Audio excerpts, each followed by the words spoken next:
Welcome back to the crypto simulation. Today, I'd like to talk about Ethereum versus Bitcoin and answer the question of when is it a good time to convert my Bitcoin over to Ethereum? Pictured here is the Ethereum Bitcoin long-term logarithmic regression curve. And you can see that what I've done is I have the mean line in here, and then I've gone out 3 standard deviations in either direction, to the upside and to the downside. These standard deviations are split in increments of 0.5. I fit the logarithmic data as much as I could as close to the beginning. And just like you would expect with any logarithmic trend, you can see in the beginning the logarithmic variation was quite volatile, and we even reached above 3 standard deviations from the mean. And in the last cycle, we only got to about 1.5, actually 1. This is 0.5, almost 1 standard deviation from the mean. Then we hit a half, and now we've just tapped on negative a half. So it does beg the question, when is the right time to start swapping your Bitcoin to Ethereum? When is Ethereum going to run against Bitcoin? That's what a lot of people are wondering right now. Usually, seasonally speaking, this is the time of year that you would do it. So let's take a deep dive into this and figure this out.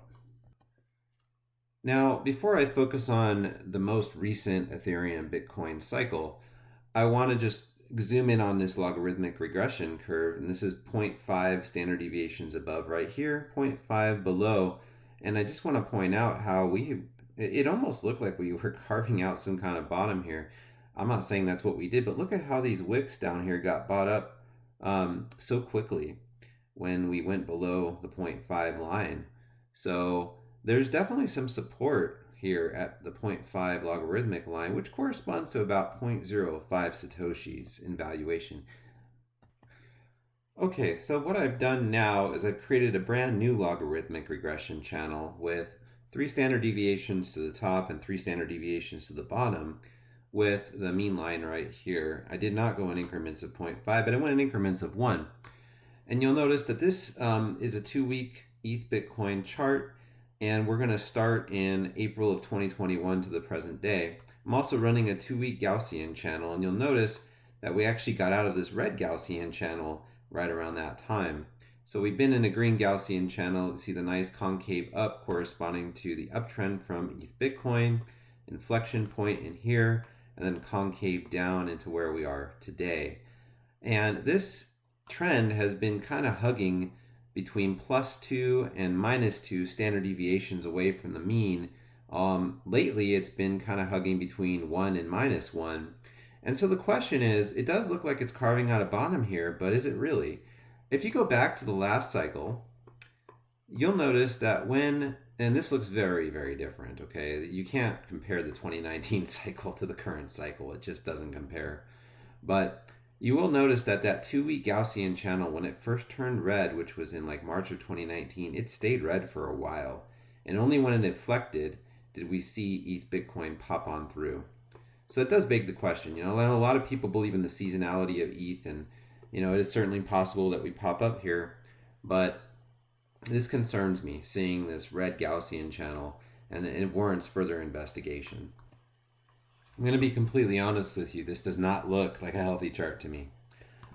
We had our top here in December of 2021, double top arguably in August of 2022. Double tops are notoriously bearish, and we have just been trailing down ever since. We penetrated the 2.236 fib for the for the third time, if you count this touch point.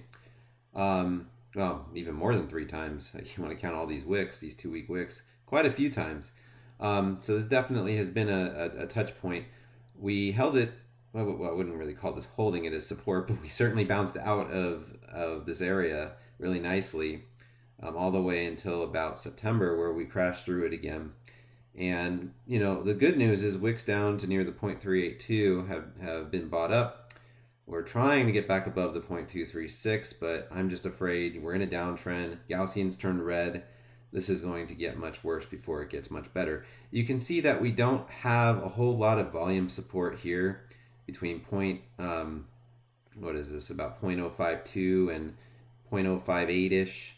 There's some volume support, but not a whole lot. But look at this. Between right where the 0.382 fib sits and about where we are now, nothing but air.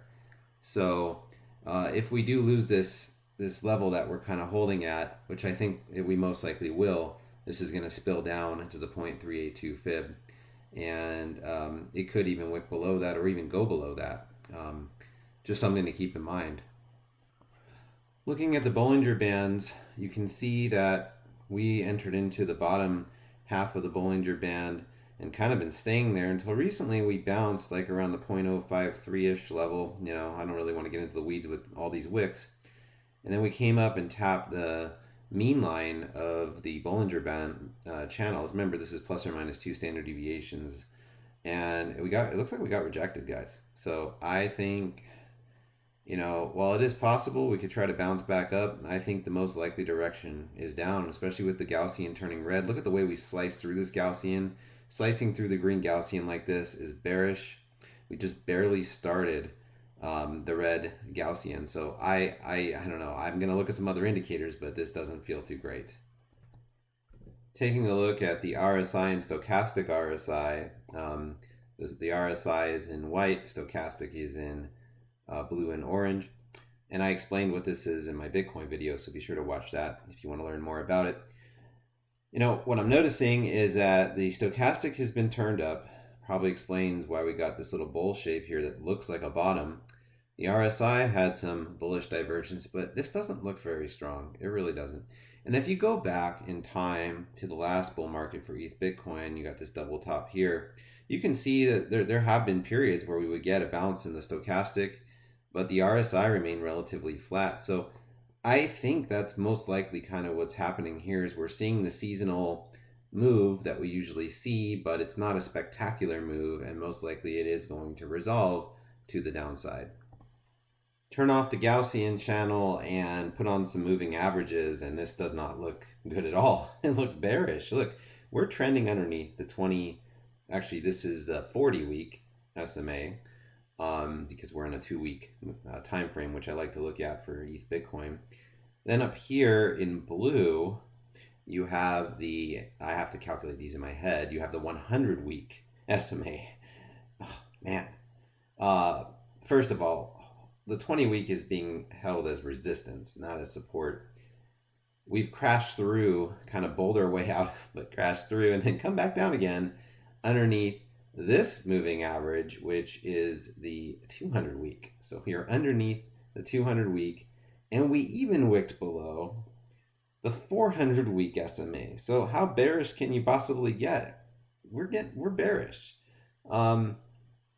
Yeah, I expect there to be more pain to come in the coming months, for sure, with ETH Bitcoin. Even if this does turn up, we get a seasonal bounce, I imagine the ultimate direction is to go back down.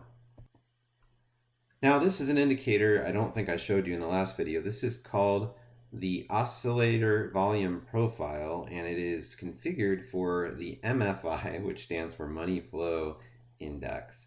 So the green bar up here indicates regions where we would consider an asset to be oversold. The red bar is regions where we consider an asset to be, I'm sorry, I have that backwards. The green is where it would be overbought, not oversold. And the orange bar is where it would be oversold. So you'll notice that we have been trending down. I mean, this has just been a straight downtrend since the peak, the first peak in May of 2021. You could argue the second peak was more of a dead cat bounce in terms of money flow. I mean, this has just been trending down and trending down and trending down. These are people converting their Ethereum back to Bitcoin. And while we've seen some conversions of Bitcoin back to ETH, really hasn't been that remarkable. And if you think, oh, we're oversold, so we must have to go back to the overbought region, think again. Let's scroll back to the last cycle, and you can see we can spend a lot of time in this oversold region. In fact, we spent nearly a year in it, and we're just getting started as of September of 23. I don't know that it has to take as long as it did last time, but it certainly could. So you can see over here, this is kind of like the volume where this asset's spending a lot of time at these levels. Yeah, so yet another bearish confirmation for me. I certainly wouldn't be aggressively converting my Bitcoin to Ethereum. I'd probably convert some, but I would be holding back and waiting for better opportunities, which are likely to come.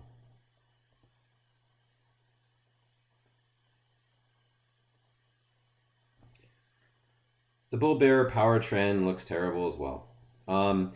You can see we've started printing red bars pretty consistently on the 2-week. This is significant, trending back down again. This means the bears are in control. Looks not altogether different from what happened during 2019 and part of 2020, just a little later. So yeah, that doesn't look very encouraging either. This indicator is the triple exponential moving average, also known as the TRIX, T-R-I-X. And you can see that it peaked out in January of 2022, and it's just been going down ever since. And we've gone under the zero line, which is bearish by default. And this is just basically telling us probably more bearishness to come. So how long do we need to wait to convert the majority of our Bitcoin to Ethereum? What should we be looking for? Well, I think that we are not looking like the 2019 cycle. Every cycle is different. There are some things we could probably observe. So if we go back to look at, I mean, really, this is the only point of reference we have for ETH Bitcoin, other than its initial capitalization, which of course was extremely bullish. So if we look at where the red Gaussian channel started, let me pull up a date and time frame on this so we can do that right here. Let's pull up a date range. So we'll start here and end here. That process took 784 days from the start of the Gaussian channel being red to the end of it. Now, the bearishness stops usually around the time that the Gaussian channel inflects. So if you're thinking that it's going to take 784 days for ETH Bitcoin to be bullish, no, absolutely not. Look, we got a double bottom here. Let's see how many days in we were there. So with the first bottom, we were 168 days in. So what is that in months? That's like, around 5 months. And the second bottom came about 120 days after that. So, that's like what, like a 9-month period roughly speaking. And then that's when the Gaussian channel was starting to inflect. It was becoming less concave down and kind of flattening out. I would say when you see the Gaussian channel starting to flatten out like this, that's probably kind of your time to start thinking about aggressively converting your your Bitcoin to Ethereum. I would say to watch out for something like that. So if we were to repeat this, which, please, nothing repeats in crypto. Nothing exactly repeats. But let's just, what do we have? We don't have anything else to go off of. So if we assume like a less volatile version of something like what happened in 2019 and 2020, what would we expect to happen? So let's take a look. So if we go out roughly, let's say 120 days or so, I don't even remember exactly where that was, but it puts us in the summer. So, I would be looking for a potential bottom for ETH Bitcoin, probably somewhere between the summer and maybe the fall of this year. I don't think we're going to see the ETH season that we're used to seeing around this time of year. I think it's going to be delayed. And you don't get a red Gaussian on the 2-week and then just snap out of it. It takes time to play out.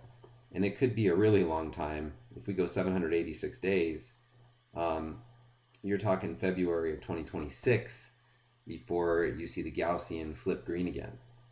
If it were to, mimic that. And I'm not saying it has to. Nothing has to happen.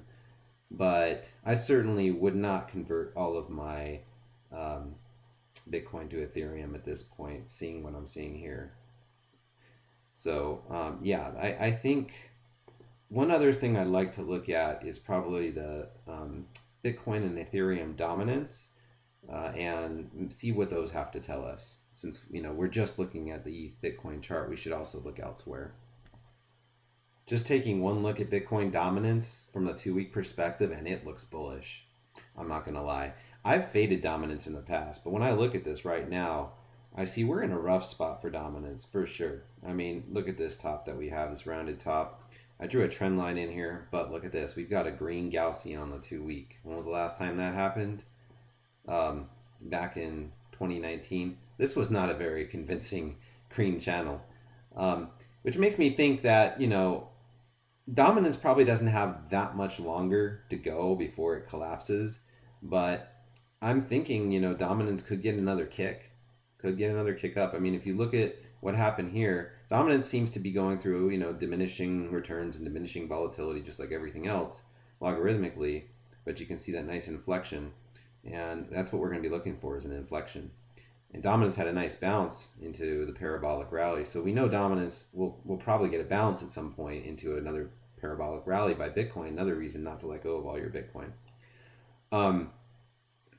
But yeah, this is something that definitely, we've been in a green Gaussian. Let's look at the date range on that. Looks like it's been about 100 days or so that we've been in a green Gaussian. And I mean, that's not much time on a 2-week time frame. So I think dominance has some gas left in the tank, and it's going to surprise us. It may dump down for a little while, and we'll do another video on dominance. I don't really want to make this too exhaustive, but this kind of, the whole reason I brought this up is because this is a headwind for ETH Bitcoin.